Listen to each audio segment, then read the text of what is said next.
I can make this work. We talked about how doctors are also being silenced. One of them wanted to be here with us today to stand in solidarity, but he was told by his employer that publicly protesting would be the last line for termination.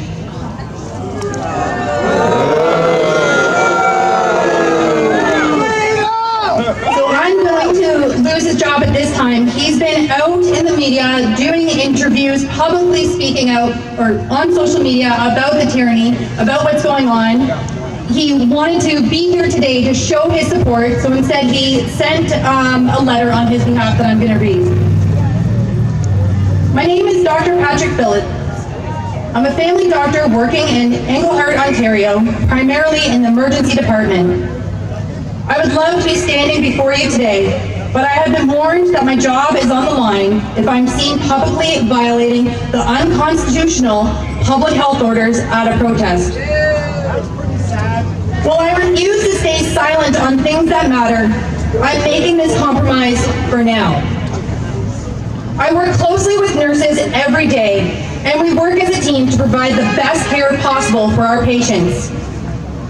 I have the great fortune of working with a team of nurses who are competent, compassionate, and really care for their patients. I can tell this because they advocate for their patients and take that role very seriously. They're always checking to see if their patients are comfortable, calling me when their patients are unwell, and most importantly, double checking my orders. Working as a team in healthcare, especially in high-stress environments, it is so important to have nurses who know in depth about their patients' conditions. I scrolled up, sorry guys. Important to have nurses who know in depth about their patients' conditions and ask questions. Even stern, assertive questions when something doesn't fit. We all make mistakes, and in an absolutely critical role of nurses is to question those giving them orders. In fact, when my nurses honestly believe there is something wrong with an order, they will occasionally even refuse to do it and say, then you're going to have to give it yourself. Yeah. Those are good nurses. Yeah. This allows doctors and others giving orders to question what we're doing, reevaluate, and take responsibility. Sometimes I reassure them that the order is in fact what is needed. Sometimes there was a miscommunication. And sometimes they caught a mistake. And I am always grateful for that. There is nothing I fear more than working a shift in the ER with a nurse who blindly obeys without asking questions.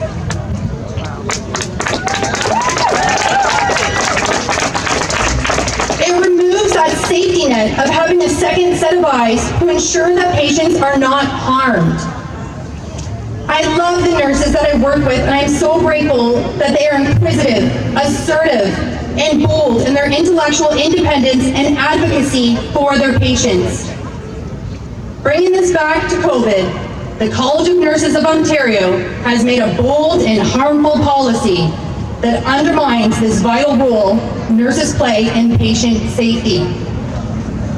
In a time where public health officers are making policies that are aimed to lower COVID numbers, but are inflicting massive harms on their patients through social isolation, shutting down regular health care, and masking of the population without evidence, nurses are being forced into silence. They are not allowed to be that voice to the public and to the healthcare authorities that we are on the wrong track, causing harm. This is so dangerous to public and patient safety.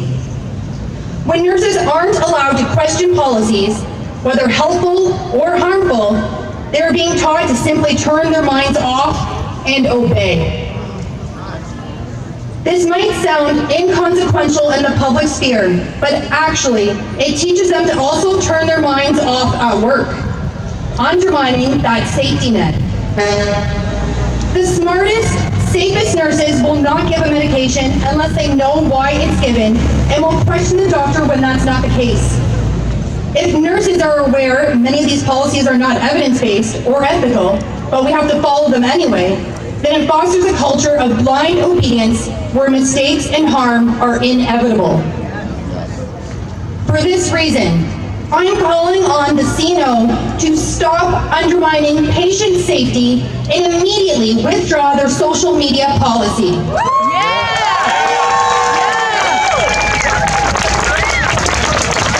I also call on them to drop any investigations leading from that policy and reaffirm the role of nurses to be independent, critical thinkers, to advocate for evidence-based rather than policy-based care. Yes. And finally, to be loud and vocal advocates for the needs of their patients, much like the nurses standing before you today. These are the kinds of nurses we desperately need in hospitals to keep patients safe.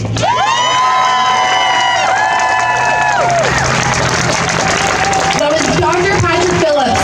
You can catch him on many interviews with Bright Light News even, that's here today, and Rocco Galati, standing up with other doctors speaking truth. And with that, I'd like to introduce the 4 nurses that are